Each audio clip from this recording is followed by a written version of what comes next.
बहुत समय पहले की बात है। कल्याणपुर नामक एक सुंदर सा गांव हुआ करता था। उस गांव में एक लकड़हारा रहता था जिसका नाम था रामू। रामू बहुत ही ईमानदार और मेहनती था। वो हमेशा अपने काम से खुश रहता था। उसके पास ज्यादा पैसे नहीं थे, लेकिन वो अपनी जिंदगी से संतुष्ट था।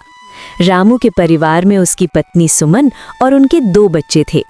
रामू सेठ लालचंद के यहाँ लकड़ी काटने का काम करता था और लकड़ी काटने के बदले में सेठ लालचंद उसे पैसे देता था, जिससे रामू और उसके परिवार का जीवन व्यतीत होता था।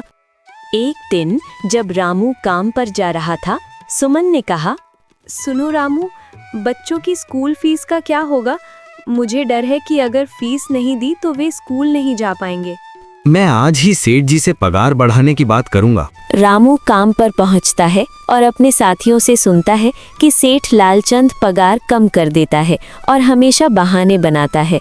आखिरकार सभी लकड़हारे पगार के लिए सेठ लालचंद के पास जाते हैं। मेरे पास इस समय पैसे नहीं है, अगले दिन आना।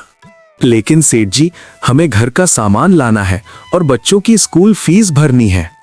सभी लकड़हारे निराश होकर घर लौटते हैं।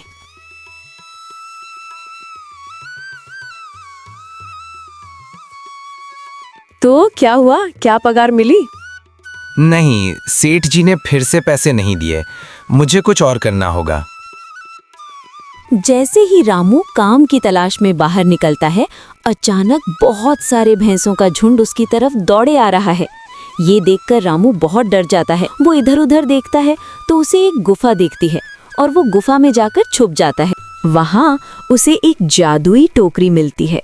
जैसे ही उस टोकरी को हाथ लगाता है, तभी गुफा में एक जिन प्रकट हो जाता है और वो रामू से कहता है, मैं एक जिन हूँ।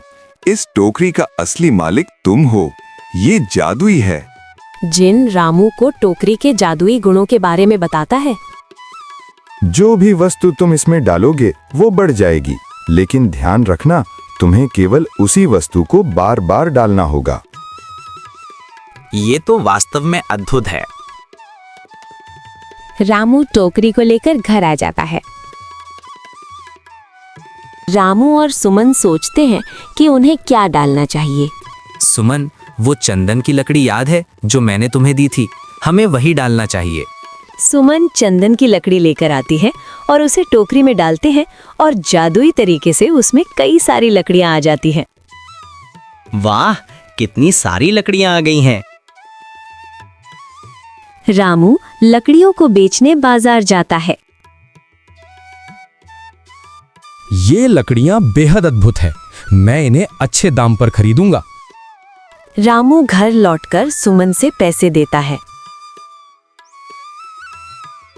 देखो, मैंने लकड़ियों बेचकर पैसे कमाए हैं।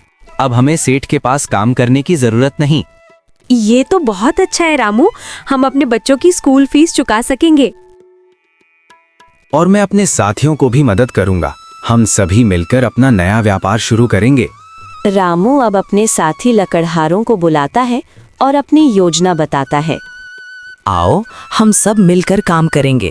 हम मेहनत करेंगे और एक दूसरे का सहारा बनेंगे। ये तो बेमिसाल है रामू। हम सब एक साथ सफलता हासिल कर सकते हैं।